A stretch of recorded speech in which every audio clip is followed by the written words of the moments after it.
I'm getting a phone call from Robert Chasty.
We'll give him about 30 seconds.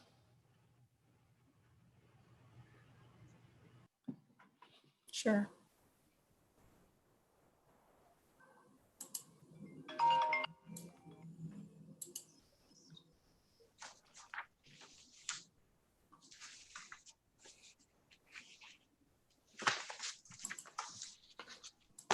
Cool. All right, I guess if we are ready to get started, I'd like to thank all of our members for being here and the public being present for today's Economic Development Committee meeting. Today is October 1st, 2020. And can we have a call to for roll call? Committee Member Kane. Here. Committee Member Chasty. Is he on his way? He was trying to call me on the other line and I attempted to pick up. Okay. Committee Member Goldman. Present. Committee Member Montag. Here. Committee Member Sala. Here. Vice Chair Tiedemann. Here. And Chair Charles. Here. Very good. All right, perfect. So the first item on the agenda is the approval of the September minutes. Did everybody get a chance to take a look and review the minutes? Yes. Are they perfect? Any corrections to the minutes? All right, if we can get a approval of the minutes. I will move for the approval. Seconded. Perfect. Do we have a second? All in favor, raise your hand. I'm sorry, we have to do a roll call. We have to do a call. I'm sorry, we have to do a roll call. Sorry. A sec.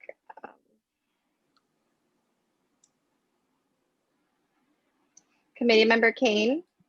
Approved. Committee Member Goldman. Approved. Committee Member Montag. Yes. Committee Member Sala. Abstained. Vice Chair Tiedemann. Yes. Chair Charles. Yes. Perfect. And with that, we have an approval for the September minutes. The next item on the agenda is public comment.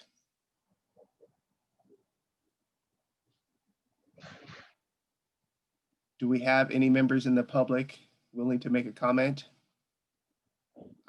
I do have a comment. Hi. Go ahead, Jeremiah. Jeremiah. Hi, thank you. Anshu, thank you very much for being in all these meetings. You're one of the undercover people of the community that's always there. Clerk Anshu, thank you for being in all those meetings. And thank you for letting me speak. I want to say, Alan Kane, thank you very much for everything you did on Solano Avenue for my wife, Elaine Medea's passing. And you really made it special. You know, Elaine She had a beautiful ceremony on Solano on Sunday, and we had a car parade from the church on the Alameda up and down Solano a few times, all the way to Sunset Mortuary.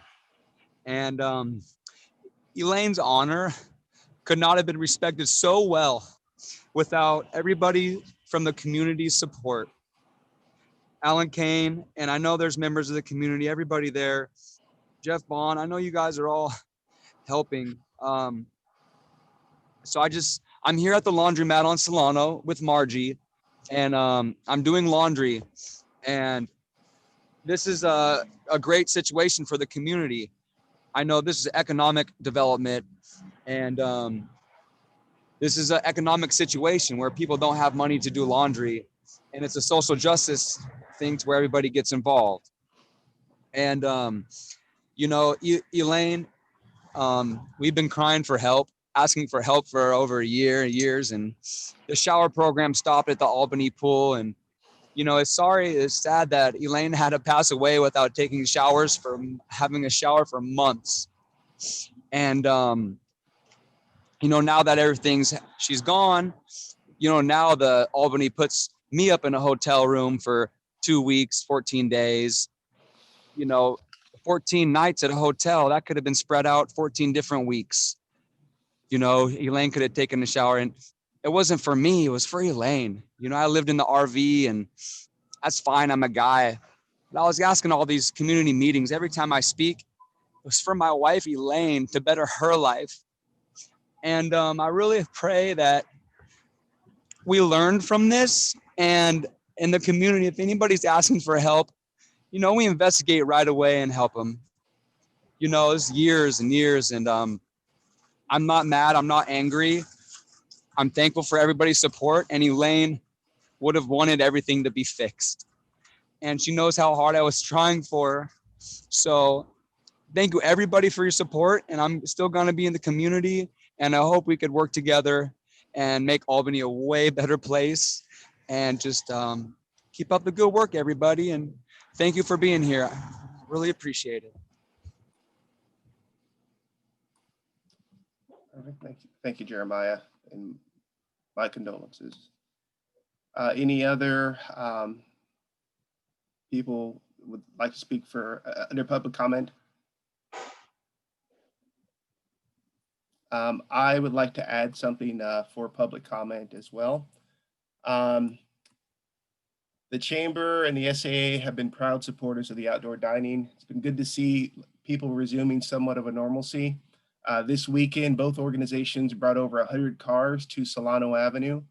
Most of these cars are residents living outside of Albany, coming from Walnut Creek, San Mateo, Marin, and even Los Angeles to attend the event and patronize local businesses. As we continue to progress in the next reopening phases, I think we have to remember that we have to support all businesses, including restaurants, salons, both hair and nail, gyms, and retail. City and county ordinances have allowed businesses to open fully or at reduced capacity or even outdoors, thus using more and more public space.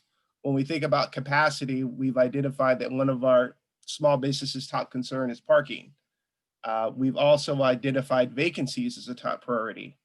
Well, we can't attract businesses if there's no way to kind of really address what we're going to do with the parking situation. As each day goes by, we're conflicted from opening, public space, vacancy, and parking. And I think it's only going to get more strained. It's compounded also when we think about the season. We're entering rainy season where we have, we'll have street sweeping, gutter cleaning, all that good stuff that goes along with that. Yet we have a host of temporary and near permanent parklet fixtures. We're getting to a point where I guess kind of city liability and business liability lines are getting kind of blurred. So even as a chamber, SAA, even as a EDC committee, is we have to be mindful of the fact that we represent a collective of interests. We're also conflicted because any inquiry can also be mistaken as anti-outdoor dining when we are 100% pro-business, and that's for all businesses. So maybe as a future agenda item, it'd be a good way, or I'd love to hear from maybe Jeff and Ann on how we can support you guys, and at the same time safeguard, liabilities, garner support from all businesses. So we're maybe all on the same page, and none of us come off as the bad or good guy. And thank you. Any other public comment?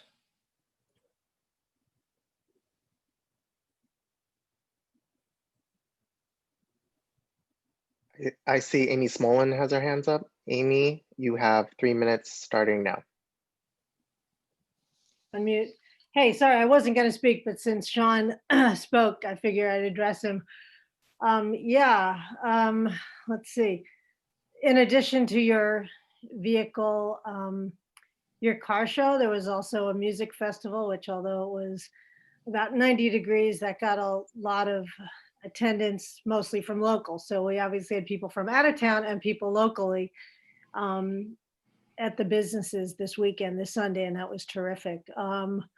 We also, Albany Inside Out collaborated with Coachella to take donations for Albany Music Fund and school care. And so that was really successful. So it was nice to do that. So everyone is looking out for the entire community. I just want to remind you guys that nobody, there was no one who forced anyone to take any outdoor dining space or anything. This was all an opt-in program, and businesses all requested this, and some of them have literally said it's a lifeline, and they're very appreciative that the city, that all of us are giving them this opportunity to continue to make a living and hire back staff. I mean, it's not just them, it's their wait staff and their cooks and all this. And more people like Deli Diner, who had been doing only takeout, recently asked for an encroachment permit for outdoor dining. Everest came back out after having done takeout for a little while. Their staff felt they were safe enough to do that. So, and we've got Albany Inside Out has about 60 supporting businesses, and about half of them are restaurants. So that means half of them are not restaurants. So the non-restaurants, meaning Umami and Morning Tide and Winkler and Fegley and Optometry and iSong and all these other businesses really appreciate, they know that they want all their nearby businesses and all these small businesses to survive, that it helps them to have a business, even if someone needs to drive an extra block and a half for parking, than to have a Zan situation, a Valparaiso situation. So I think that everyone is happy with the way it's going. And yeah, there are tweaks and there are things you need to do, but I think you need to realize and be appreciative that this is really a success, and we should all be really happy at what the businesses are doing, and the residents are really happy, and the visitors. So be proud and be happy about this. And other cities have this too, and liability is not so much of an issue. You see it happening in Shattuck, you see it happening in Upper Solano, you see it on 4th Street. So it's something that everyone's doing, so appreciate it. Things can be tweaked. Amy, your time is up. Yep, be happy. Thank you. Perfect. Thank you, Amy. Any other public comment? All right, with that, we will go ahead and we will close public comment. Oh, there's one more speaker, actually. Sorry. Jennifer. Jennifer, No, sorry. this is for the next item. Oh, okay, never mind. Just kidding. All right, so the next item we have is our presentation.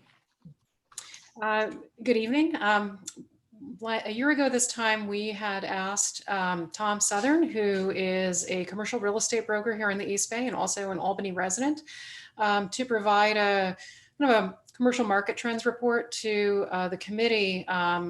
We asked him to come back now in light of everything going on with sheltering and COVID, to give you an update to that. and share with you some of the trends that, that he's observing. So I will go ahead and share my screen.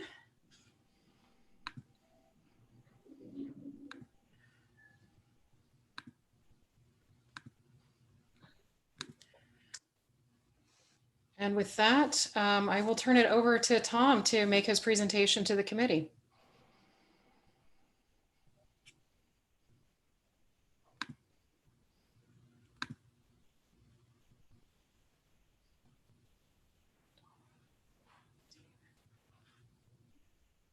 Can you hear me now, everybody? Yeah, we can hear you.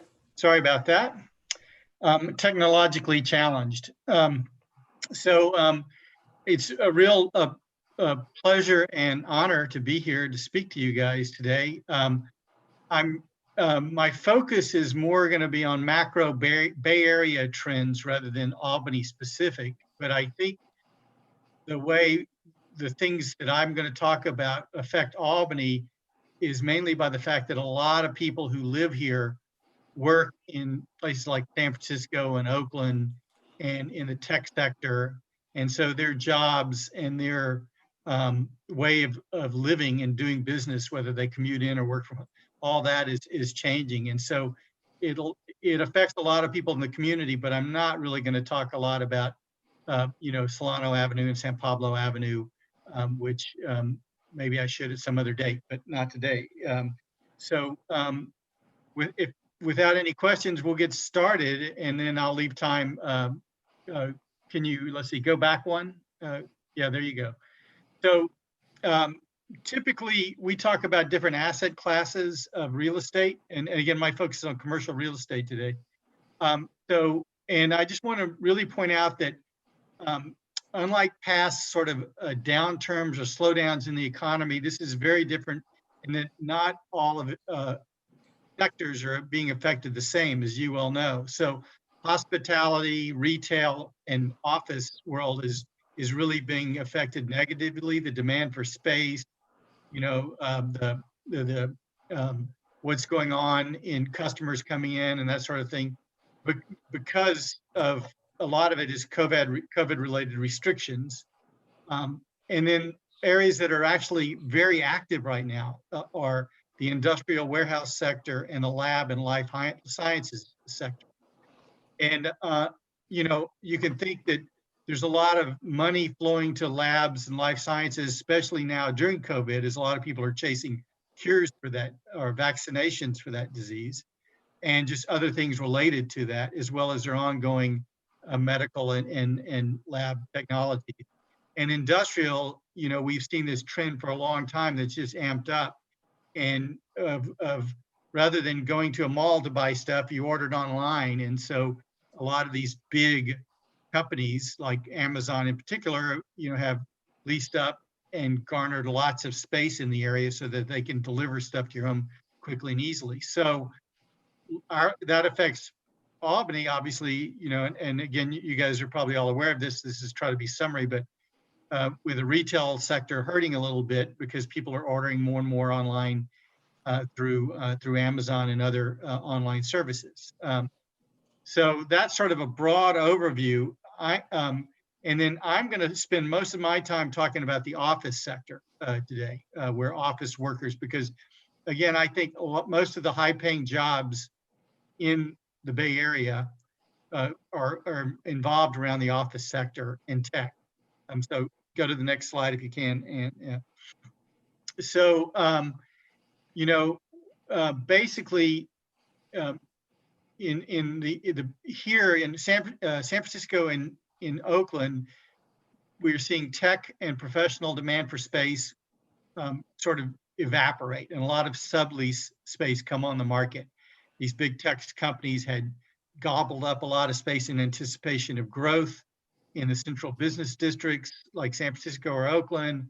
And now people are working from home, well-publicized events like Twitter and others saying you can work from home for a year or two, or maybe forever. During COVID and while we're trying to figure out how the office is going to be used, there's very, very little demand for people to lease office space right now. And there are very few people going in and using it. The other thing that drives the demand in the Bay Area in particular is venture capital funding. And that actually is doing okay from what we get from information we get from like PitchBook. I think this year, as I read some statistics so far, for Bay Area headquartered companies, there have been like a $13 billion raised on venture capital. That's through September 30th. And you know, I would say what we've been told is doesn't mean they're going to spend it here. Doesn't mean they're going to, you know, employ more people in the Bay Area, more people in Albany or wherever. Although it implies that, but they could expand in other markets and use that fund to grow those funds to grow elsewhere. But if you think about it, technology is benefiting the most from the COVID pandemic, because people are really, really looking to technology now to solve our problems, our health problems and our work-related problems. And, you know, we're using Zoom rather than in person.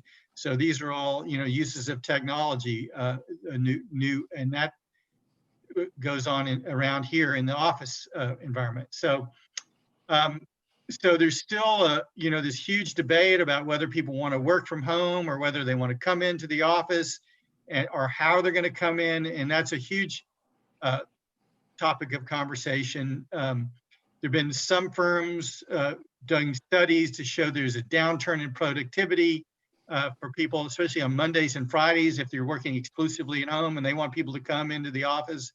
Other people are, you know, it's a huge savings, and both in time and cost, or not just rent cost, but you know, health risk and commute costs to go into central business districts by commuter trains and stuff. So there's a huge debate going on about why we need an office, when is it productive, and what's the best use of it. And part of that debate is, you know, the question is, do people want to leave the Bay Area? And I know some people are, there's been a lot of talk about, and high profile people saying, I'm fed up with the housing cost, with all the issues in the Bay Area, and I want to leave.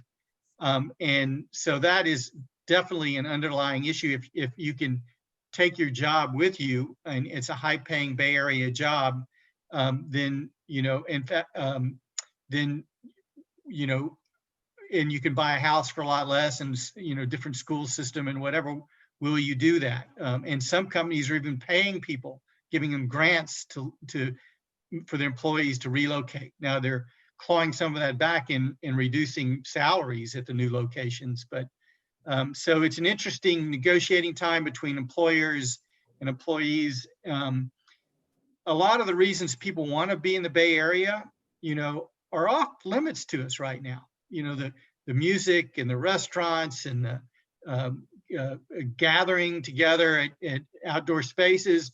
That's why people put up with a high cost, because you know, the sort of the thing that remains is the beauty in nature and weather, you know, but a lot of the other things are off limits right now. So again, I slipped from home and office versus pre-COVID and post-COVID. I will say that there are a lot of people really trying to envision what post-COVID world is going to be like, as we were just talking about. But I will also add that some of these issues that I discussed, sorry about that. Some of these issues I discussed really antedated the COVID outbreak. They were accelerated during it, but the high cost of doing business and living in the Bay Area, you know, and some of the other forces at work were especially, you know, restaurant industry and retail was already going through a little bit of a challenge even before the COVID world. So, you know, the other thing I did touch upon, but I will say it again, there is a real strong belief. I mean, there was a high profile case where Pinterest had signed a lease worth, I don't know, a couple $100 million in rents over 10 years in a building to be built for them. They decided that they were going to expand in other markets outside of the Bay Area. They paid $80 million or $90 million to walk away from that lease and never occupy the building. And then their plan was that we're not going to necessarily retrench here in the Bay Area, but when we expand, we're going to add people in Denver or Austin, Texas, or Salt Lake City, or these other sort of markets that are tech friendly and now amenities friendly. They can provide amenities similar to the Bay Area, and they're much more tolerated by tech workers than they would have been in the past. The really good news for Oakland, the East Bay, is that when PG&E emerge out of bankruptcy, they're going to move into the 300 Lakeside, which is about a 900,000 square foot building in Oakland. It's a gorgeous building built in 1960 and overlooking the lake. And it's going to be great for the Bay Area, for the East Bay, ready for Oakland. And I'm sure, because we're in the East Bay, it'll affect Albany in a positive way as well. So that's a very, very positive thing to happen for that market. So can we, I'm just going to keep going. If you have questions, you can interrupt, but at the end, I'll save time for questions as well. So go ahead. Where was PG&E headquartered previously? In San Francisco. They're relocating from San Francisco to Oakland, and it's mainly to save money. And this was part of the negotiated during bankruptcy and approved by the bankruptcy judges. Thank you. Okay. So here we have, and these are hard to see, these images. I'm sorry, tried to get them into this format of as fast as I could. So I can send Anne more legible copies of these things, but without getting too much into the weeds on data, I just want to illustrate my point with some hard numbers. And first is San Francisco, and this is a sublease tracker. And during the boom years, we don't even do this, right? During 2019, when everything was booming, this was not a real topic of discussion, but now it's a huge topic of discussion. So from March 1st, when you can argue is a good date to start for the COVID, when we started really paying attention to COVID and shutting down, going into offices and things, there were still some spaces on the market, 78 spaces with 2.9 million square feet.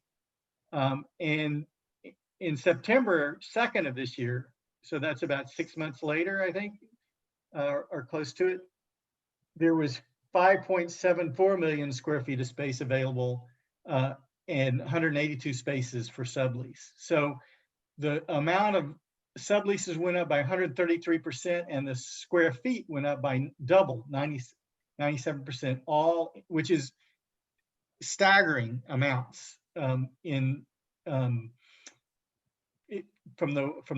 where I sit. So the 8.2% of the total market in San Francisco is available for sublease right now. Okay, so let's go on to the Oakland market. So the Oakland one, the thing I think you'll notice, first of all, is how much smaller it is than San Francisco. I mean, it is basically 1/10 or 1/9 the size of San Francisco. It's a teeny market, and a lot of the Oakland market is owner user. BART owns a building, Caltrans owns a building. In the end, PG&E will own that building. The California nurses own a building. So a lot of these big Class A office buildings are owner occupied.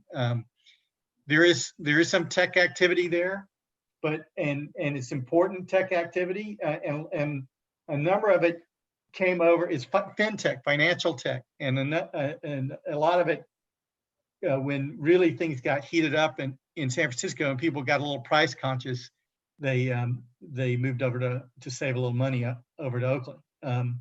But here the similar numbers percentage-wise. New space is up 118%, new square foot up 78%. But as opposed to 5.7 million available, we're talking about 650,000 available for sublease.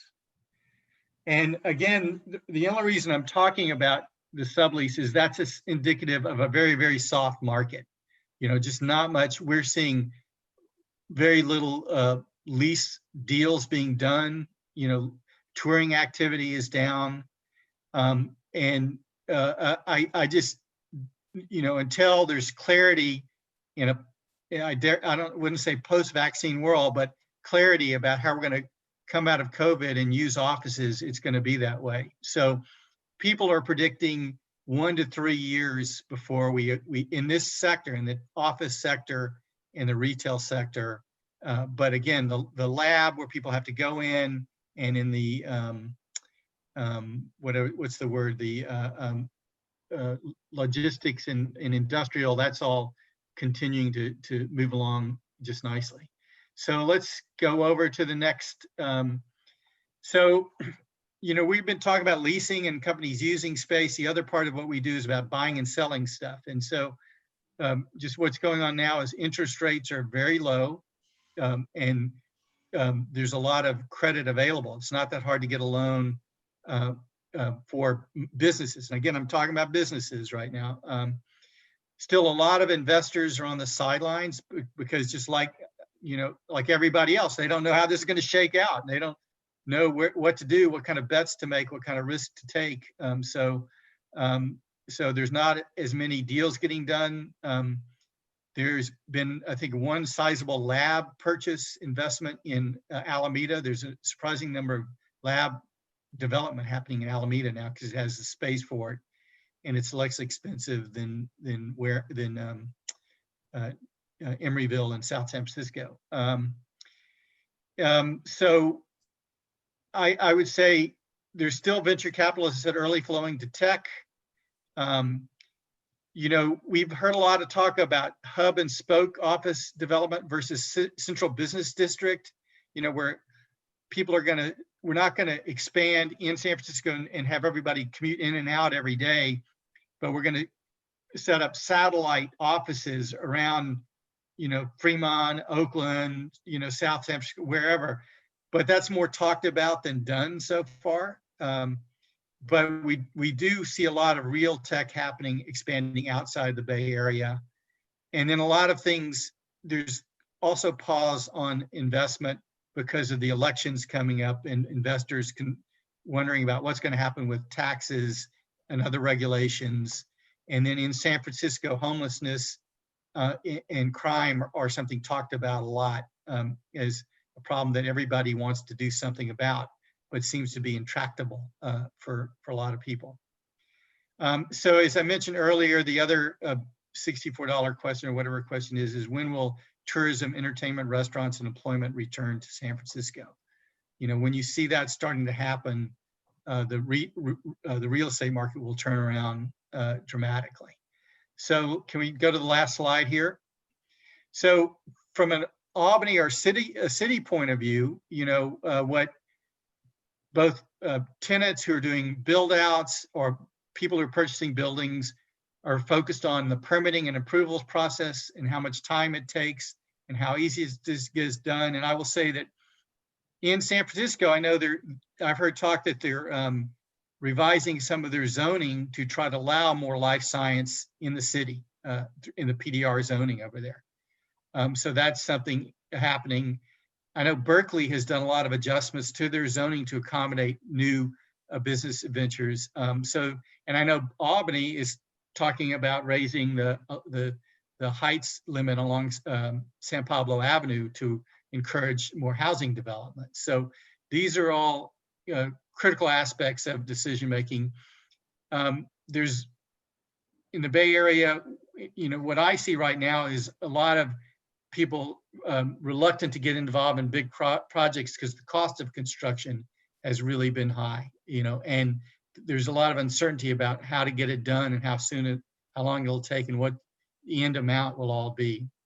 And then investors and others are worried about, as I said, a repeal of Prop 13 for commercial property. That's Prop 15, the split tax, it's called, which you're expected to generate another $7 to $13 billion annually, I think it is, from taxes on commercial real estate when that's fully implemented over the next 5 years. And that would affect both investors, but a lot of those leases in commercial past that tax along to the businesses. So a lot of that tax would be passed along to the tech companies we've been talking about. Not all, but it depends on how the leases are written. And then in San Francisco, there's I think Mr.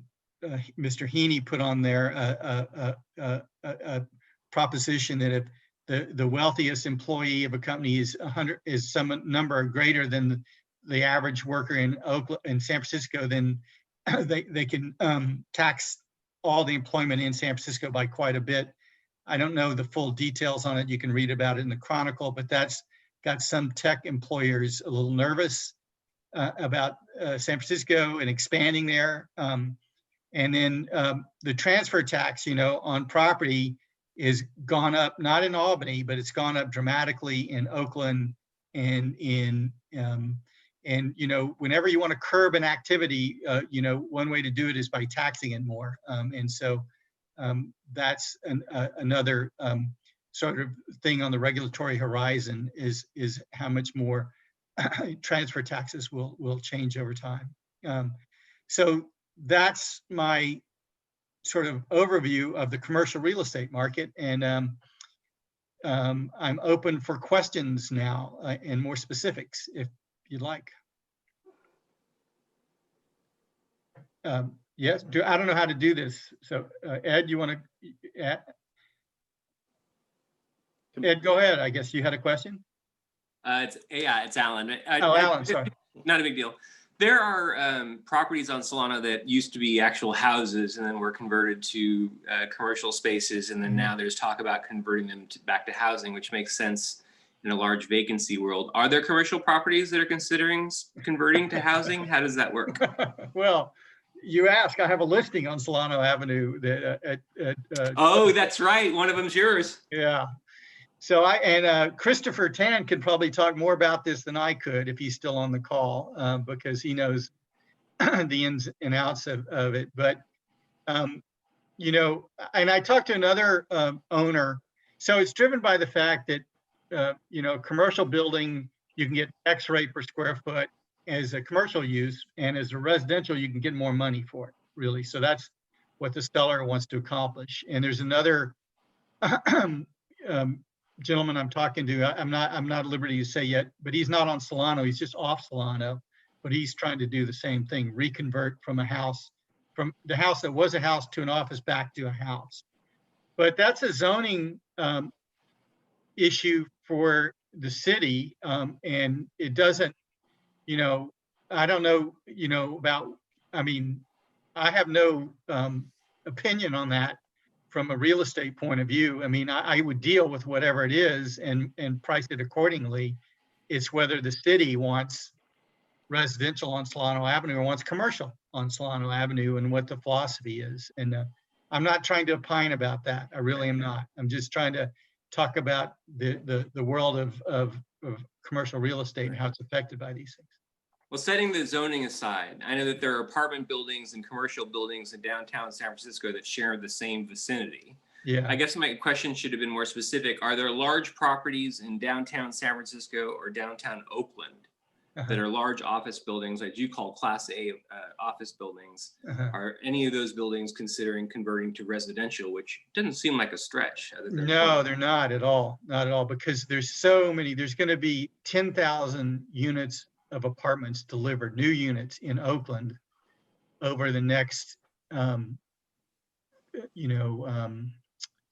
or 3 years. I think it is 3 years. So, if the jobs are not there to fill them, then, and you've got a lot of new apartments coming online, it's not clear, how everything is going to turn out. I mean, I think that it's going to be a challenge for these new buildings to get their rents, and they'll try to hold on for a while, and there may be some housing rent reductions. I know there's a new apartment leased right at the MacArthur BART station. I mean, not leased, it just came on the market, it's leasing now, and it's going really slow. It's that big, I guess it's 2 buildings right next to the MacArthur BART.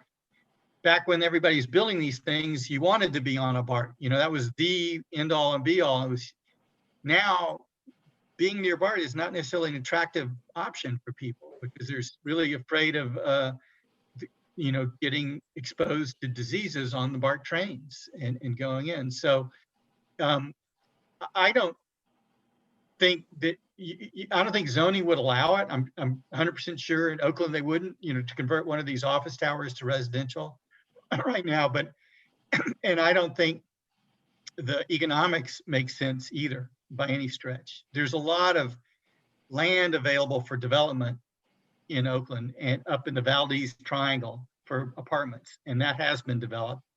And it's going to be a fantastic, when it's all up and running, in my view, place to live and work and everything. Oakland is fantastic.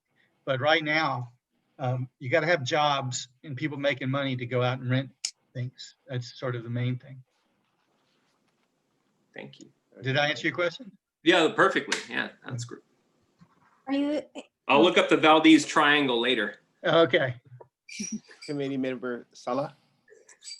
could you briefly speak to the future of retail and restaurant vacancies in our area, perhaps?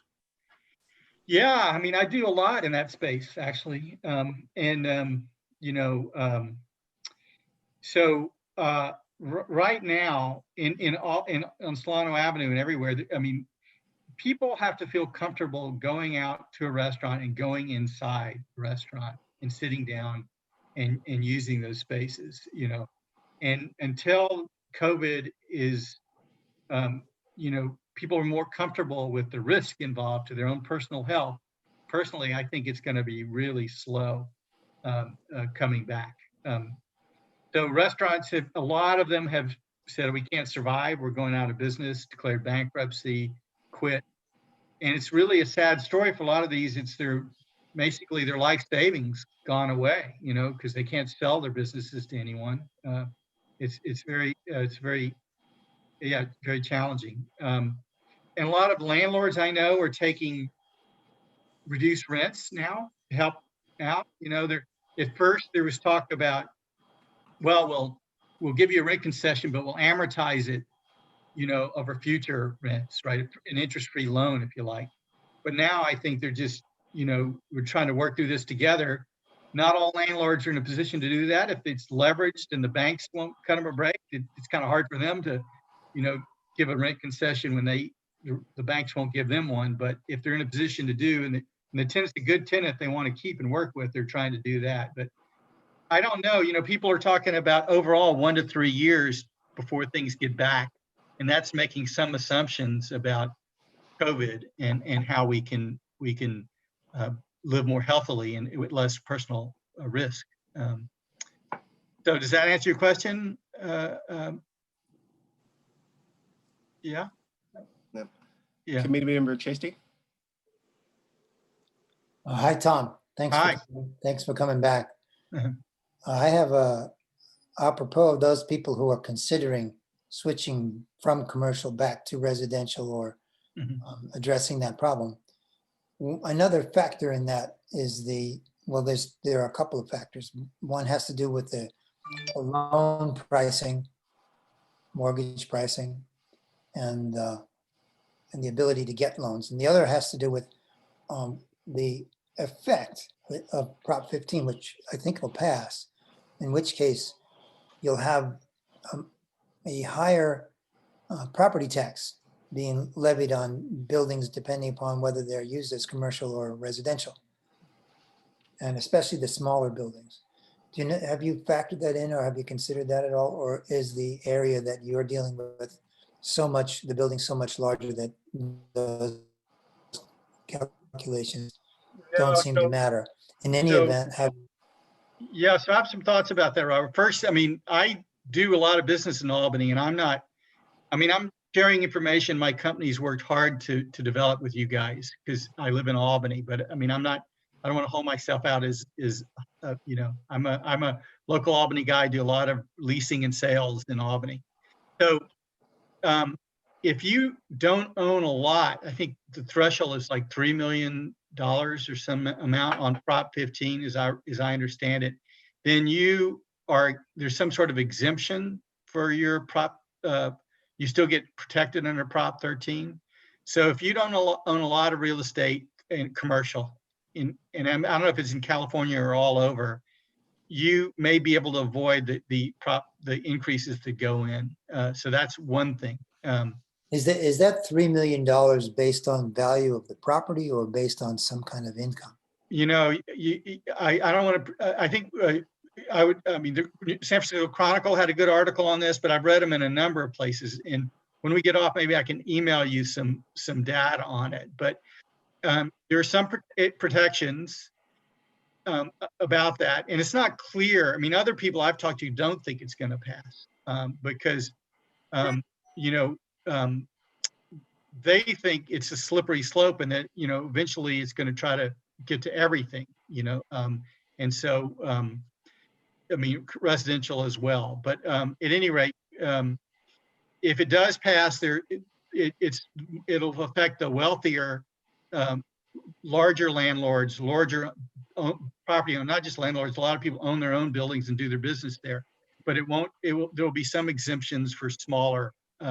And I think the 3 million is the value of the asset, is what I read. It's phased in over time, is what I also understand about it. Then your first question is about lending rates, and that's true. You know, when I sold a building on Solano Avenue, there are a lot of lenders, because of the zoning is commercial zoning. A lot of lenders won't even touch that, you know, and you're going to pay a higher interest rate on commercial loan, and you're going to have to come up with a larger down payment than you would be on a residential loan. So the financing is a lot more friendly, easier to get on a house or a, you know, apartment building or what have you than it is on a commercial property. So that's 100% true. And yeah, I'll just I think, you know, there's stronger demand right now for residences, and people. One of the responses we've been reading about to COVID is people leaving the cities, people wanting to own their homes and wanting to get out, and so that's really one of the why they want to be in Albany in the first place. You know, so I can understand why there's more demand for that, and they don't need to go into a store next door. They can just order that their stuff online. I would say that the interest I'm getting for users, the my building at 1248 Solano Avenue, was a financial planner in there who's leaving, but it's more medical office or other kind of office, you know, salon or some sort of practitioners, people who go in. It's not retail by any stretch. It's not people selling stuff out of there. So. Thank you. Yeah. Yeah. Committee member Montel. Thank you. Thomas, thanks for your presentation. I had a couple of questions, or kind of different ballpark, but if Newmark Cornish Care, I guess Newmark, is a big firm, and I'm just wondering, within the region, do you folks share kind of like experiences, especially from a retail perspective, for empty storefronts? Like, what have you seen might be some best practices that the brokerage community, or even you've seen in other communities, that they're doing to address kind of the more inline vacant space? So that's my first question. And the second, it's kind of a totally different topic to some degree, but I could imagine that the brokerage industry is being hurt because there's not a lot of deal flow and not a lot of transactions. I'm just wondering, from your industry, are you seeing kind of like the junior staff just dropping away, or are you seeing people? I'm just curious about that aspect. So thank you. Well, I'll answer your second question first. I've seen a few people get out of the business. I expect more to get out next year. People who they have to be able to pivot and make changes, and if they can't, they'll go find something else to do. But again, it's not, you know, if you're a specialty in the office leasing world, you're hurting right now. But if you're specialties in industrial, this may be the best year of your career, right? So then on the retail storefront side, I mean, what we want to do is lease them. We want to find tenants, right? And so, but you know, they have to, the owner and the tenant have to agree on a rent rate, you know, and that's part of it. And then they have to, a tenant has to look, okay, how am I going to make money? And I got all the regulations and rules and taxes I have to pay. I have to pay salaries and all this stuff. And so really it's kind of basic business. We don't, in the Albany kind of Oakland urban retail areas I work in, I don't deal with a lot of the mall tenants that you'd see over at El Cerrito Plaza, or, you know, even down on Fifth Street, you know, these national credit. I deal with mom and pops, and it's just like, they're just trying to figure out, you know, and they don't have a lot of money and they got to get access to capital. And it's just, you know, it's got to be worth their while, you know, to do something. So it's pretty simple stuff, really. I don't, generally, if it's priced well and it's in good shape, it'll lease. And it may be that the problem is that it needs a lot of work, you know, a lot of deferred maintenance, a lot of code compliance, and the rents don't justify it. That's a typical reason you see stuff stay on the market a long time. Or, you know, it's a new building, you know, with apartments up above and retail down below, and there are covenants between the developer or owner and the banks about rent rates they're going to get. So they can't get the right rent rate in there and the TI package they need to put in a tenant. So they can't violate those covenants, so they better just keep it on the market for lease till the right person comes along. So that can be an issue as well. But each building has its own story from where it's, you know, about why it's been on the market a long time and what's going on. So does that answer your question? Not really. Yeah, I appreciate that answer. I guess I was just looking, it doesn't seem like there are tenants out there that's willing to sign a lease. I just couldn't imagine someone saying, I'm going to open up my restaurant or open up a retail store today. So I was just curious if there were, you know, when I say inline, like mid-block, you know, not corner spaces that, you know, and it could be in other communities, if there's some other kind of best practices you're seeing. But I mean, the best practice is we're not really, so the answer is during this COVID moment, we're not seeing any tenants in the market who can't operate, right? So why would you open a restaurant if you can't, you know, make any money? I mean, it doesn't make any sense. So there's no, you know, there's no best practice, you know, there's nobody there to talk to do something. I just want to hear, so that's a good response. That's what I want to just make sure there's not a secret sauce out there that you're seeing in other communities that. But we are hearing that people are starting, you know, San Francisco is going to allow indoor dining 25%, less than 100 people starting right away. I know a client who has in Contra Costa County, a private gym, you know, a facility, and they're going to open up, being allowed to open up, you know. So just recently, the nail salons and other salons in Alameda County have started opening up. So the more you see things opening up, business will return to life. But until that happens, you got nothing. You know, yeah.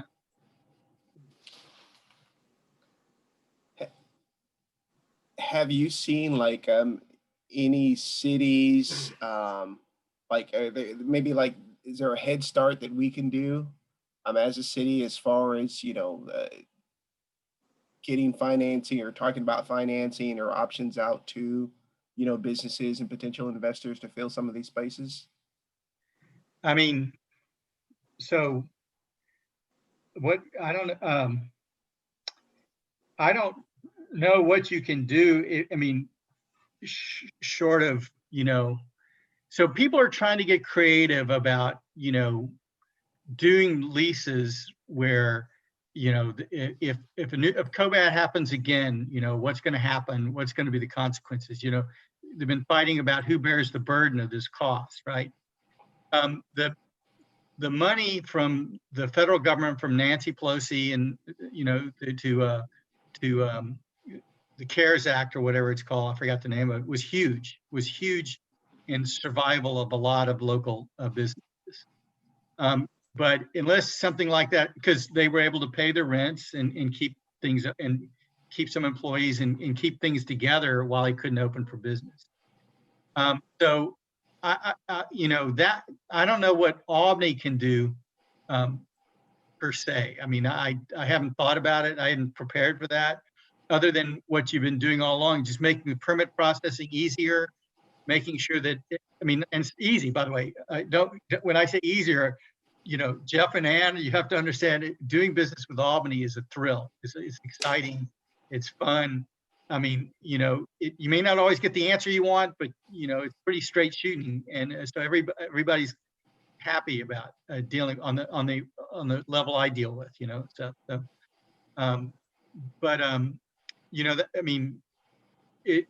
can't control the overall macro economy and macro environment. And if you can tell the health officer to allow everybody to come in and it's COVID free, even they might not come back because they don't trust it until it's real. So, I don't know what you can do, to be honest with you. Perfect. All right, Thomas, I think that was the most I've seen Jeff smile in 7 months. So. Well done. All right, I guess we can go ahead and move to public comment. Am I hanging up here now, or what do you want me to do? Tom, you can just stay right there for now until the end of the agenda item, in case we come back to you. Okay, I'll mute. I'll mute. Yeah. No, Tom, you can stay as long as you're saying nice things about Jeff. As far as he's concerned. As long as you say permits in Albany are thrilling, you can stay on the line. I'll say, Robert, I'll say nice things about you too, man. I've known you for a long time. So. Cool, then you can stay on the line forever. Okay. Okay, Jeremiah, you can begin. You have 3 minutes, please.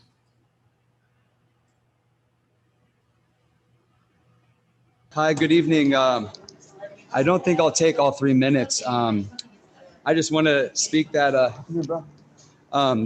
these big bellies here on Solano Avenue, are really dirty. You guys talking about these millions of dollars on Solano Avenue. Why would someone take out a loan? Why would someone take out a lease? Why would someone spend all this money when right in front of the storefront, they got this filthy big belly? I mean, this stuff hasn't been cleaned since last year. I'm looking right here on Talbot in front of this laundromat. There's trash overflowing. I mean, it's so filthy. It's garbage. It's ketchup everywhere, cobwebs everywhere. So you guys want people to spend money? You guys want people to come to Albany, to our sidewalks? That's where the business takes place, is the sidewalks. Because you got to get out of your car and walk on the sidewalk to get to a business. With all these tripping hazards on Solano, all these cracks in the sidewalk, I mean, it's so dangerous just to cross the sidewalk to get to Gordo's. I mean, my positive suggestion would be, a push button LED light on high traffic, like the post office on Cornell. You got people going to the post office and crossing to go to school at the same time, when school is still in session. So Cornell would seem like a great place to put a push button LED light, because these lights on Solano are so dark. I'm looking at the one right here in front of the laundromat, and the light is so yellow. I know it's supposed to be white, but the plastic or glass or whatever this is so stained yellow. It's so dark because these lights, the glass around, they haven't been cleaned. That's why it's so dark. The one across the street, oh yeah, those are white. Oh yeah, but the one right there on Cornell, that's yellow. So these lights got to be cleaned. The glass has got to be cleaned. I just don't think Public Works is doing 110%. Maybe add to their budget, because these big bellies, this is just disgusting. It looks like Gilman. We don't want Solano to look like Gilman. Okay, we got to step up our game. We got to be on top of our game, our A game. If you want people to spend money on Solano, you want to attract all these people, we got to make the sidewalks look nice and inviting. That's just my idea, because it just looks real trashy, like nobody cares about Solano. And it's the one street that everybody's supposed to care about. So, you know, have someone walk up and down Solano, you know, picking up litter, like a homeless person, give them a job minimum wage, let them pick up litter on Solano wearing a fluorescent shirt.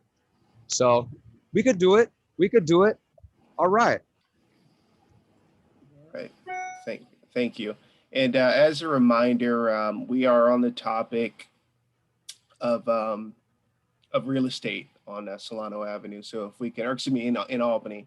So if we can keep the points to real estate, that would be appreciated. So we have another person for public comment, Bonnie.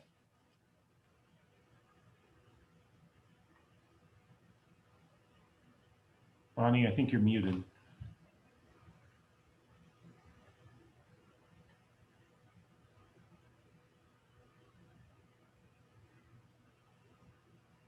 Sorry, I'm on my phone and something crazy happened to it.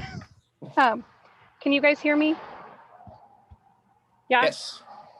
Thank you. Sorry. I just was thinking that maybe you're asking about being proactive about recruiting more businesses or funding for businesses in the future. It might be wise to talk to businesses in Albany and see if anyone has plans to expand or change locations that might help fill some of the vacancies. I know that's probably a small and slim idea.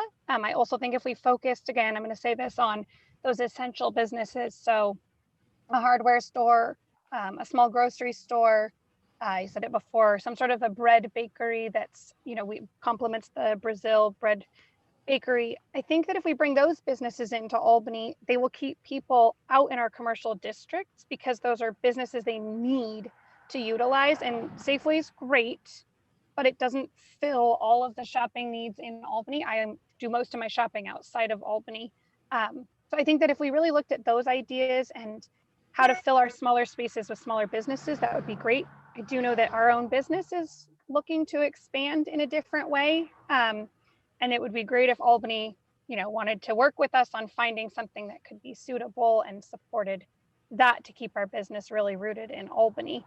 And I'm sure there might be others in some way. Thanks. Thank you, Bonnie. Do we have any other comment for our guest? I do. Yeah. Committee Member Kane. I'll stay on subject here. Tom, you mentioned something earlier that struck me about COVID and how it may affect future leases. As a business owner, if I were signing into a new lease, I would wonder what happened if there's a second wave or COVID 2026. And I'm sure as a property owner, they would want to know what's also going to happen during a pandemic, because unless you've lived through the Spanish flu, this was all new to us. So how is COVID going to affect future leases on both sides of the signing party, if at all? Sorry, trying to unmute, sorry, a little slow. So, you know, you're pushing me into my becoming a lawyer right now, right? So and Bob will really come after me if I do too much of that. But I would say that people are looking at the force majeure clauses in leases to see about changing them somewhat. And that's one part of it.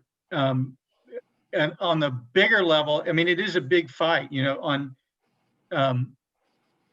in the retail sector, some tenants are trying to be very aggressive and just playing percentage rents, you know, and say, if I'm open and I'm selling stuff, then I'll pay you a percentage of that, but no guaranteed minimums, you know.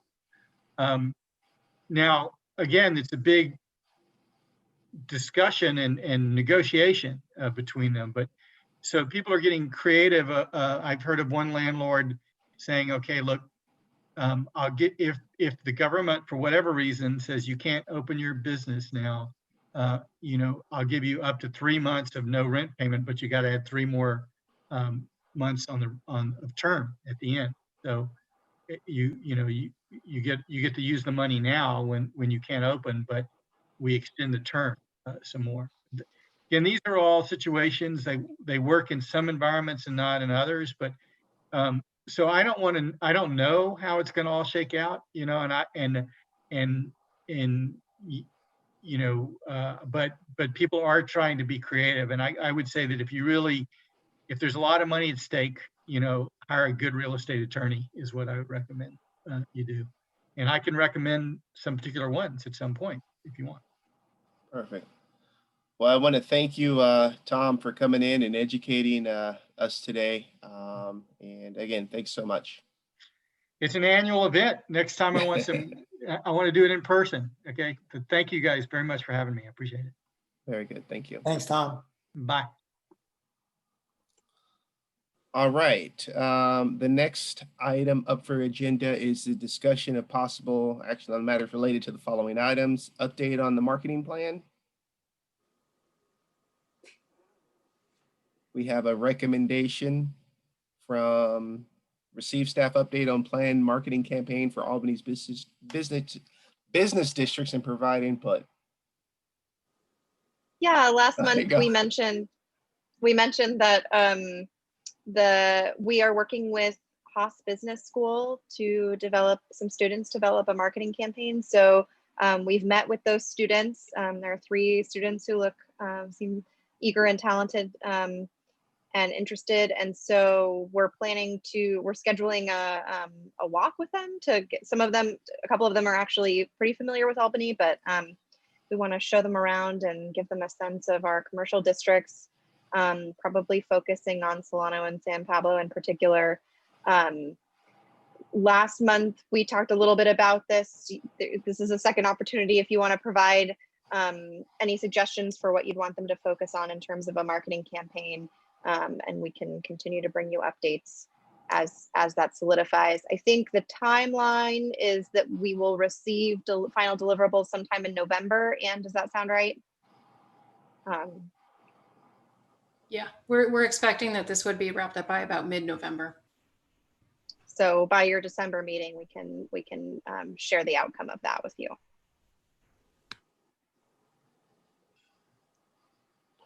Perfect. Committee member Sala. Is it possible to make a request that the marketing efforts are focused on small business rather than our big box businesses that exist within city limits? That's a great suggestion. I think right now it's quite broad, and that we're hoping that they will bring people to the business district as a whole. And so I'm not sure that they're focusing on small or large, but I think that actually the program that they're in is focused on small business recovery from COVID. And so that should be part of their directive, but we can talk to them about that directly. Perfect. Committee member Chesty. Have you guys had a chance to look at the effect of these pop-out street side extensions of the restaurants to see what kind of effect they're having?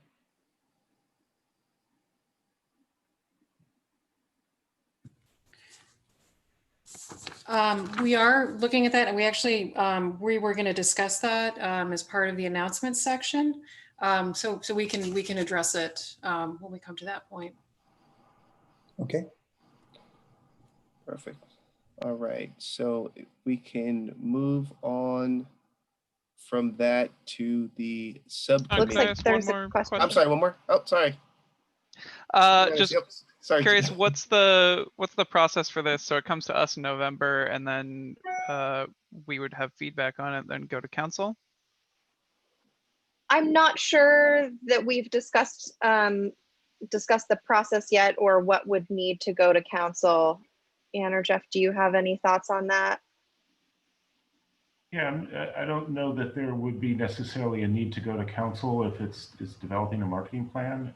We might want to share it for information purposes, but this is not necessarily something that is at a city council policy level decision. But we have to see the work product to make a final determination about that. All right. Yeah, especially if it's related to budgeting, then maybe that's something to discuss, but yeah. And we can move on to subcommittee updates. Do we have any updates on business retention and attraction? I'm not aware of an update. Our committee did not meet. All right. For business reopening.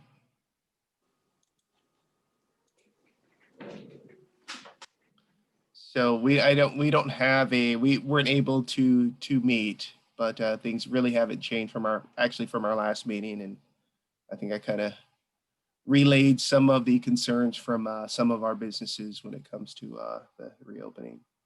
Arts Committee.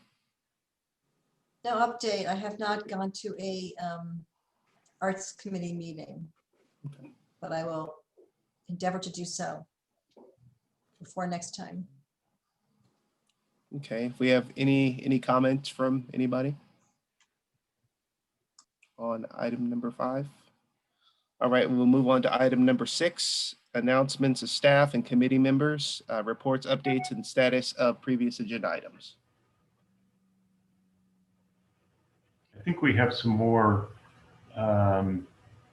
This is, I'll start with item 6.1, the update on the encroachment permit program for outdoor seating. We get a lot of inquiries from people with all sorts of different opinions about outdoor seating.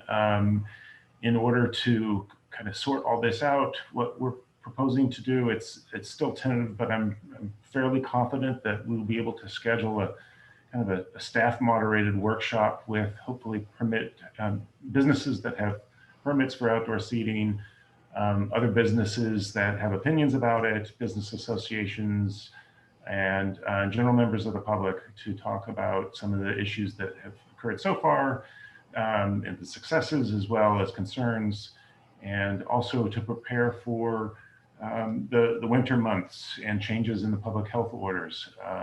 We don't have a definitive word on any of this from the County Public Health Office, but it's likely that there will be changes in the next month or two that will begin to allow some degree of indoor dining, assuming that COVID case rates and hospitalizations and so forth continue to be relatively stable.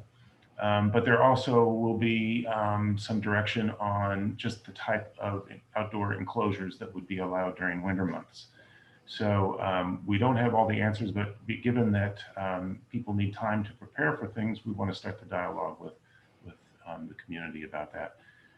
We also have some other things going on that will affect this. The city needs to be able to get access to storm drain facilities during the fall and winter months. We need to get in there before it rains to clean leaves out and so forth. And then when it is raining, we frequently have to go up and down the street to clean them out. So that may affect some of the outdoor establishments. And then last but not least, there will be a construction project along in the lower area of Solana Avenue that involves upgrading some of the curb ramps.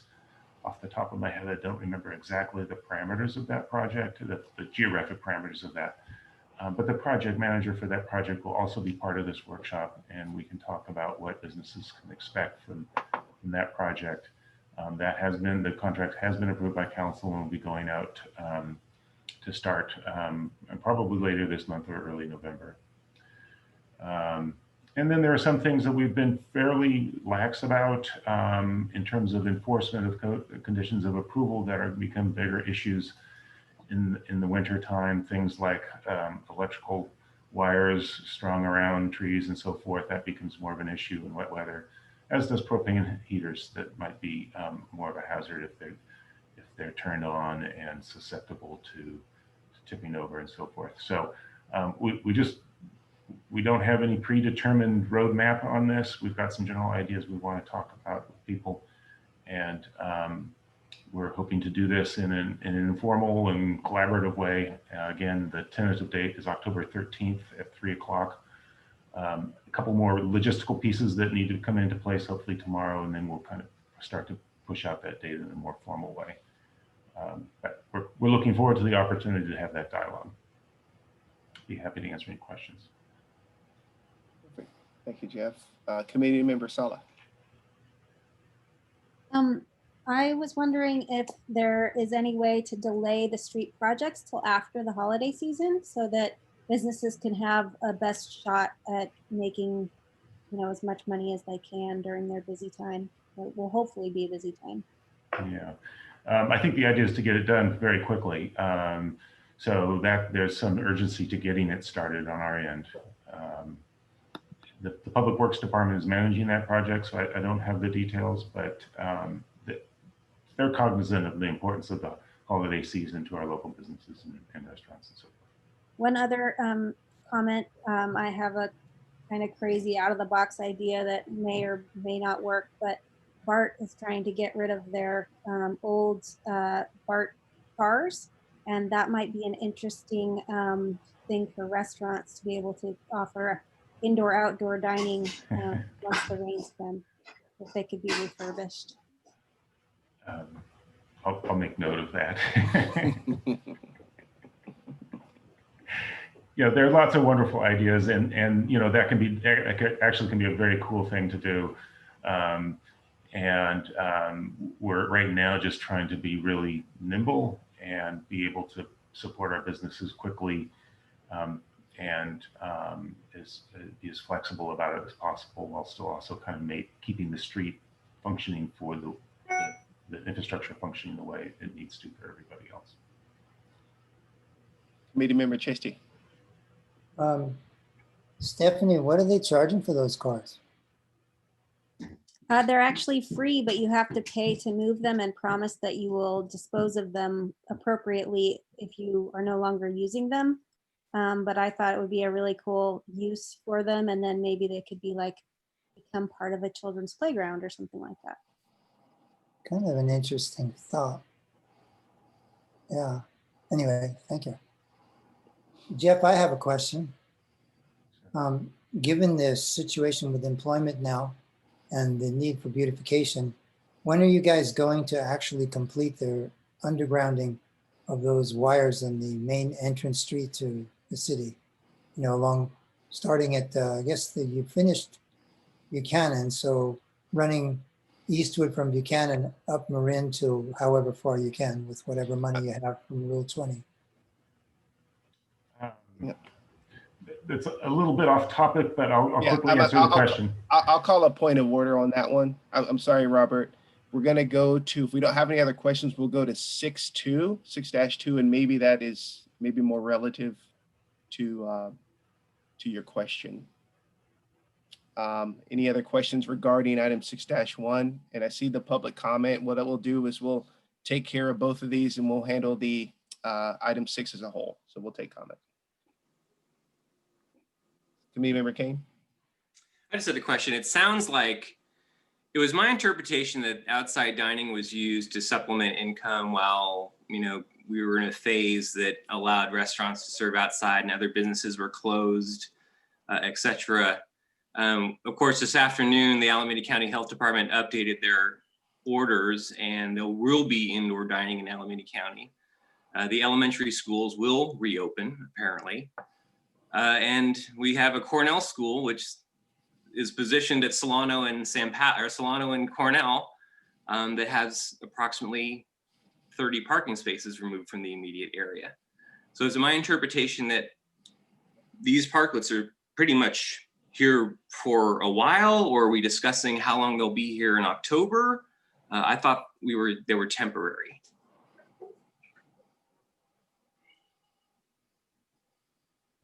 So first of all, the county health has not made a final determination about when indoor dining will be available. They have some information indicating that perhaps in the next 4 to 6 weeks, if trends maintain the relatively good trends that we've seen in the last month or so, maintain that indoor dining may be allowed to some degree or not. So that's kind of like the November, December timeframe. I'm just sorry. Did you see this afternoon's press release? I saw some. I haven't read the press release, but I've seen other documents that were released this afternoon. Yeah. Elementary schools are open. Elementary schools will open in the middle of October, I believe. I was speaking specifically. October 13th. Okay. Specifically with respect to restaurants. Okay, so going back to the question of schools, gyms, the people who need parking, what are we doing to support them coming back into business? Right. So we've been doing parking surveys, and we can prepare a summary of that information. And I'm hoping that we can get some information starting with this workshop to determine when we need to make some adjustments. It's a balancing act. There's no perfect roadmap moving forward. This is something none of us have ever been through before. And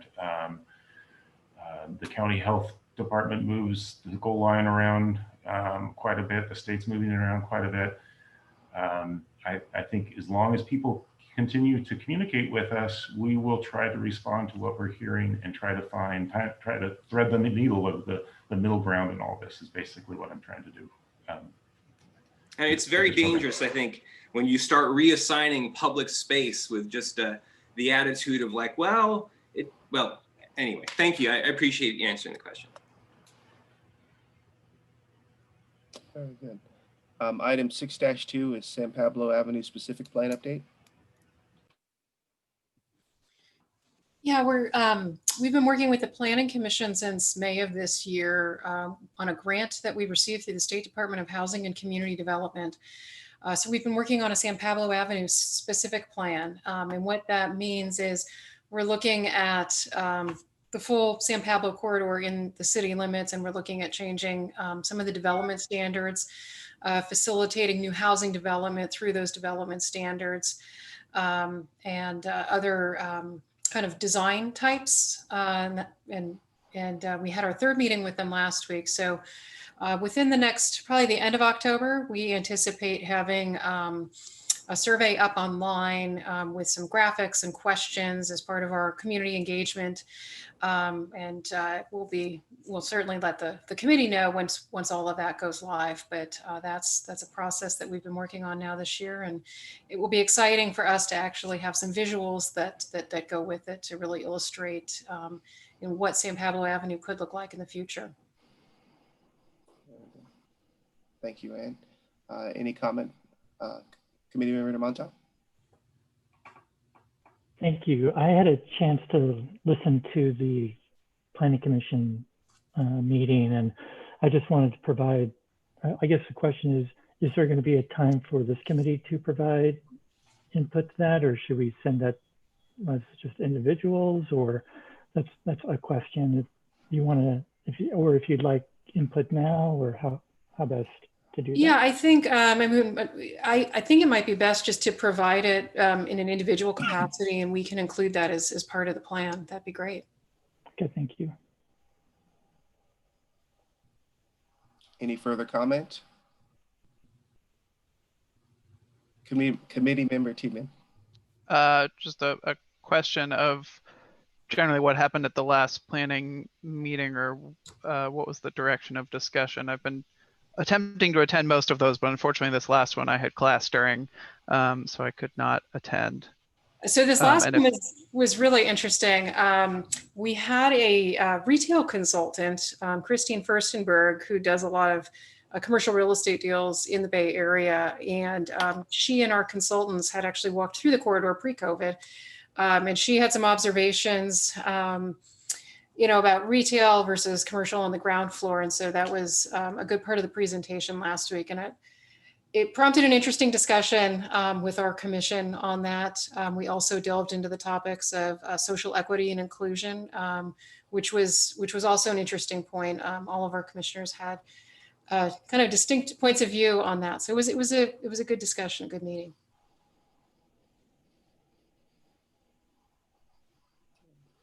Any other comment before we open it up? Item number 6 to Committee Member Sala. Just really quickly, is the new site-specific plan for mixed use, or is it only residential? It's going to be mixed use. And the intent, of course, is to get multifamily above ground floor commercial. It's just determining kind of the building envelope, the design framework, and development standards.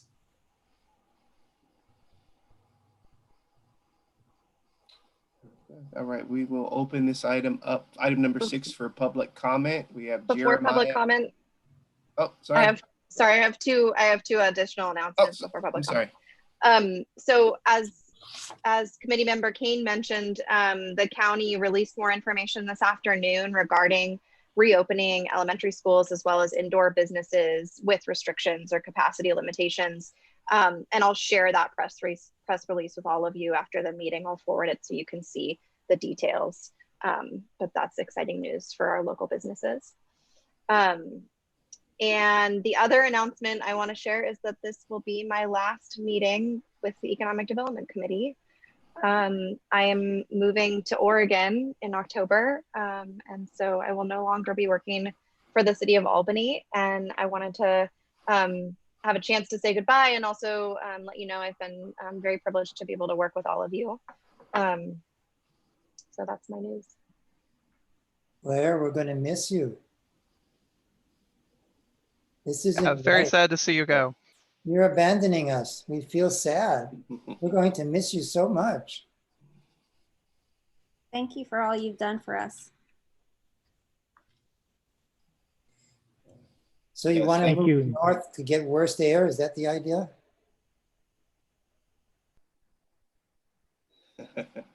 Thank you. Yeah, thank you again for all the work that you've done on behalf of the city and on behalf of the committee. So on behalf of the business district, so thank you, Claire.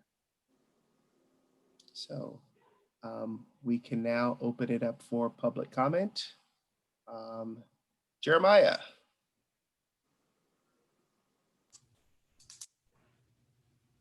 I think Jeremiah, you're on. 6-2, San Pablo Avenue corridor, right? So I was just curious, on Solano Avenue, I noticed we have a businesses and real estate on Solano and San Pablo, both commercial. I kind of noticed that we only have like a Solano Avenue Association, kind of give, priority to Solano. I was just wondering if we're ever going to create a San Pablo Avenue Association, possibly include those businesses, just a point of interest, positive suggestion. I just don't want any businesses in the community to feel left out, because people might not want to buy real estate in Pablo if they don't have a association. But maybe those businesses are allowed to be in the but just the San Pablo, the name's not on there. That's not really biased. Using the wrong word for that. So if we could just get that, let them be included. And the San Pablo Avenue Corridor project, a couple years ago, I went down all these street lights and turned it into Public Works. And then a couple months later, they updated all the street lights in Albany to LED. And so my ideas for these crosswalks on San Pablo, certain ones for people to walk to school, elementary kids that haven't learned to not chase a ball if it rolls out in the middle of a state highway. Maybe we can talk to Caltrans and do a 50-50 partnership and some grant where we can get some push button LED lights for San Pablo to be for, there's a bar, a couple bars, and they're walking drunk. And I want someone just to get dead because we failed to apply for a grant for $1,000 LED light bulb. So yeah, it'd be an improvement for our city. I mean, you drive up and down El Cerrito, they got crosswalks by Reader Central and all those LED lights. As soon as you hit the El Cerrito city limits, all these signs, right? Oh, well, thank you. We did put a lot of pedestrian crossing signs last couple of years for that. Thank you for taking my positive suggestion back. So yeah, San Pablo probably needs some safer crosswalk for pedestrians. And if people aren't your first priority, maybe not your first priority, I don't know what is. Obviously, it would be money, right? Greedy and selfish. We got to keep people alive. Enough people dying around this camp. Thank you. Thank you, Jeremiah. Amy Smullins. Hi, Amy. Hi. About the BART cars. It was in the Chronicle last week. Like estimated cost of transporting a BART car is $8,000 to $10,000. So that's what they estimated it would cost. So it'd be great, but it's pretty pricey. As far as the indoor dining reopening, even when indoor dining is permitted, they're in the, in the state, and it's already permitted in some counties, it's still under COVID restrictions, which is limited to maybe 25% capacity. So that 25% capacity is still certainly not enough for any business to make a living, let alone pay their staff and their staff to make a living. So outdoor dining will still be necessary.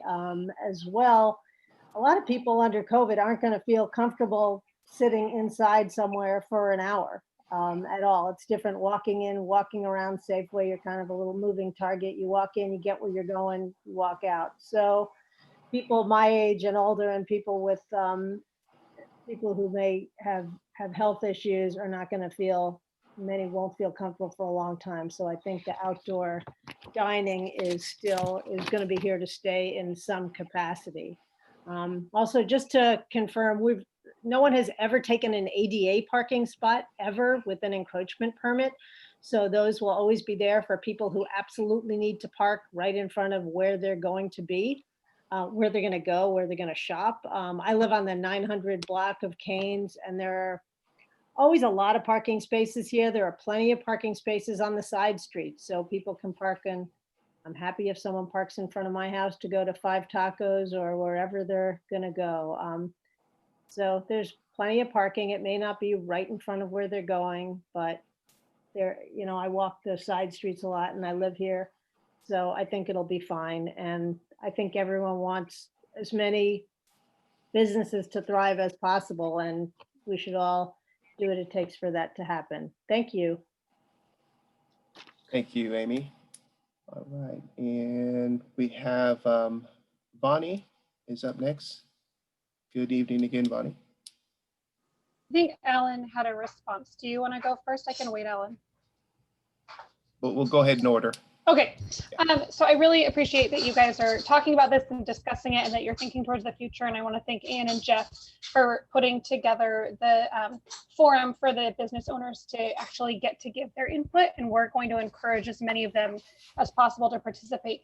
I really hope that going forward, especially in the next couple of months, that we all work together in more collaboration to support those businesses and support some plans instead of continuing with the schism that seems to be in place. I think there's no need for it. We're all here with the same goal of economic development in Albany and sustainability in our business community. So I would really like to see us work more as a united front to support the businesses.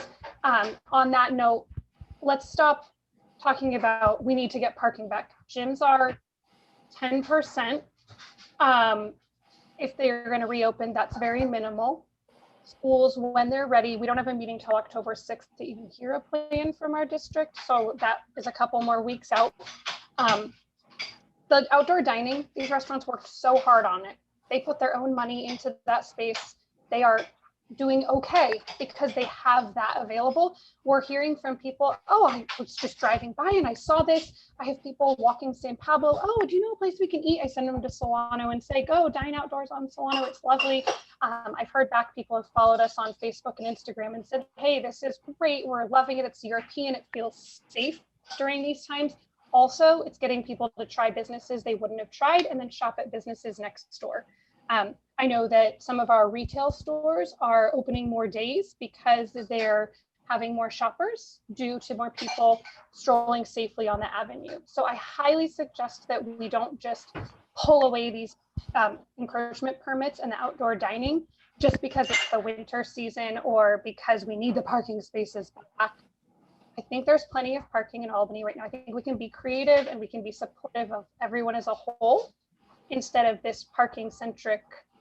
I drive a car every day. I mean, I try not to, but I drive a car and I drive on Solano. I had to go do a bunch of errands today and I was able to park every time. Once it took me an extra loop around a block, but otherwise I parked fine. So I really think that's, something we should consider is working together more as the associations, the chamber, the Economic Development Committee, and Albany Inside Out. We all just want to be on the same page of supporting these businesses. So I appreciate that you guys are talking about it. Just in terms of marketing really quickly, we have a wonderful campaign going that's well followed. You guys should utilize it. We're happy to share. We would like it to be something that continues. And we're on board to make this work so that businesses can stay open and stay in Albany. Thank you. Thank you, Vonnie. And Alan, did you have Committee Member Kane, did you have a comment? Just want to respond to Jeremiah. You know, San Pablo is a very interesting thing. I've had a chance to observe it over the last 10 years with the Blue Glove crew on a daily basis. And one of the things that you could actually do to make San Pablo vastly safer would be just to trim the trees around the lights that are on the poles on San Pablo Avenue. I welcome everyone on this call. Next time you walk down San Pablo Avenue, by City Hall, it's fine. Everything by city facilities is usually kept pretty uptight or tight. But as you walk the rest of San Pablo by Ocean View Boo Works and some of the businesses down there where it gets really dark, you will notice the reason why it's dark is the trees have engulfed the street lights.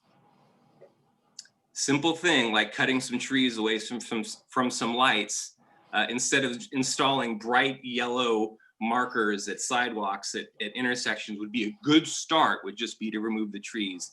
Then we can talk about lights. Thank you. Any other comment before we move on to the next? Yes, Committee Member Tiedemann. And just be clear, we're doing on 6.1 and 6.2 comments together. Great. So on 6.1 on the encroachment permits, I just wanted to echo something that Vonnie and Amy mentioned briefly, which is that something that has been confirmed for me in looking at a lot of the recent research done on the economic response to pandemic is that the lifting of specific limitations by the government is not having a large effect on when people are going back to businesses and on consumer spending, because the central issue here is fear of the virus. So I think even if we see restaurants start to be open again, I don't think we're going to see the consumer spending and the people come back in a big enough way to make the encroachment permits and make outdoor dining not be necessary, especially if outdoor dining is making people feel like it's safer, like they're not as in danger of catching the virus. No, on the subject of parking, I think we do have a fair amount of parking, but I don't think this should be an adversarial conversation between businesses that need encroachment and businesses that need parking. But I'd love if we can, work with the SAA, work with the chamber, and hear from anyone on this committee who is operating a business on Solano that's not using encroachment permits about how it feels like we can ensure that there is enough parking, or if we need to make sure that there is more, or if when gyms reopen, if that is the next step of the process and it happens, whether we are seeing people trying to come who can't find the parking to go, or if we're seeing people not come. And I suspect that for a little while, we're just going to see people not come as much for the reason I said earlier, because we haven't dealt with the virus. And unfortunately, I don't think we're going to see a real national virus response until after November. On 6.2, on San Pablo Avenue specific plan, as I said, I've been trying to attend as many of those planning meetings as I can, and I think they've been very encouraging so far of their willingness to talk about parking requirements and maximum height limits. And I think that has a huge amount of overlap with our mission here, because if we can have denser infill housing, that means that businesses are going to be healthier because there's more people around, there's more people walking the block, there's more people going to them. So I think it's something we should absolutely be supporting and give input on when the time is right. Thank you. And I just want to just to go back to I guess some of the comments made about the whole parking. Parking isn't the issue. Parking is just a part of the issue. I mean, again, the issue is COVID, and it's just our response to everything and how COVID affects businesses all around. So I don't want to make it appear that either the chamber or the SAA is anti-parking or anti-outdoor seating. We're all anti-COVID. And how do we get back to a sense of normalcy for everybody? All right. And if we're all done with item number 6, is we can move on to item number 7, future agenda items. Do we have any suggestions? I would Mr. like to Chasey. put, Committee Member Chasey. I'd like to put on the agenda, thanks to Jeff, who just sent me a note regarding AT&T being the linchpin regarding what's going on Marin Avenue. But I'd like to put this on the agenda. Beautification is part of what works in the city. Just like the Blue Glove Parade is doing an amazing job in keeping Solano Avenue an attractive street and keeping San Pablo an attractive street to travel and to work on. We need to get as much of the undergrounding done as possible. People are out of work. This would be a good time. If it's AT&T that's not acting quickly on this, we should push to get that done. There's an undergrounding. We just did a whole refurbishing of Marin Avenue where I thought that we should have been able to do the undergrounding at the time. I was told for various reasons it was not feasible, but that was more than a year ago. Nothing's been done since. So I think we need to put this on the agenda to talk about and figure out how we're going to get that project moving. It'd be a wonderful boon to have all that union jobs, high paying jobs happening and get a beautification project going while people are out of work. It's just a great thing. Thank you, sir. Committee Member King. yeah, I'd like to, this would be, I think, my 4th month in a row that I've mentioned. I'd like to start the next meeting with a moment of silence for the victims of COVID. I keep mentioning this. I don't know. I guess it just disappears. And I believe city maintenance needs to be on the agenda as well. I've asked for this as well, because if you are going to invite new business owners to your streets, guests to your streets, they should have a basic level of cleanliness. You know, our bus stops, etc. The solar bellies, as big bellies, as Jeremiah called them. All of this is just an ongoing, repeating song in the background that never gets addressed. So it'd be nice to kind of sit down and deal with some of that stuff. And the reason why the sidewalks are getting torn up during the winter season, Stephanie, is because it's all the result of an ADA lawsuit that has to be adjudicated by the end of the year or by a certain time. So that's why they're fixing all the sidewalks that will actually later be replaced. Thank you, sir. Committee Member Sala. 2 potential future agenda items. One, I know we've discussed it before, but I don't think it went anywhere, but maybe we could talk about making a recommendation to improve the signage, the directional signage leading people from the freeway to Solano Avenue and San Pablo to our downtown. I think people exiting the freeway, it's very obvious that we have Target, but if people want to shop or dine, it's hard for them to find the way unless they already know where they're going.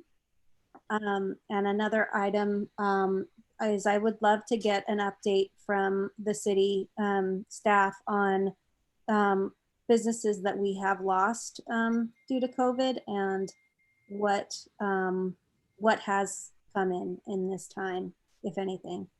It would be nice to get, an update like we've had in the past. Cool. All right. And any other suggestions?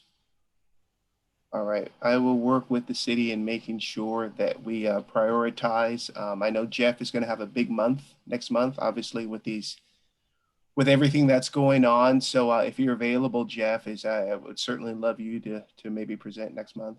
It'd be awesome. Again, you and Ann, of course. Alan, you beat me to the punch. Certainly last month we reached a pretty grim milestone with 200,000 deaths in COVID and counting.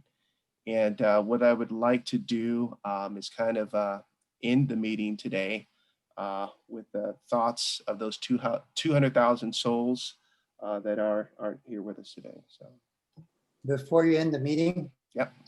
I just want to give everybody a reminder, we will not have a chance to do this before the election. Please vote like your democracy depends on it. Absolutely. Absolutely. All right. Our next meeting is on Thursday, November 5th. And again, if we can just give a 20-second moment of silence. And before we do that, just one committee thanks. We should give Claire Yes. a Yes. wonderful hand up, thumbs up, everybody. Claire, thank you so much. We're going to miss you. So if you change your mind, we'd love it if you stay. Thank you, Claire.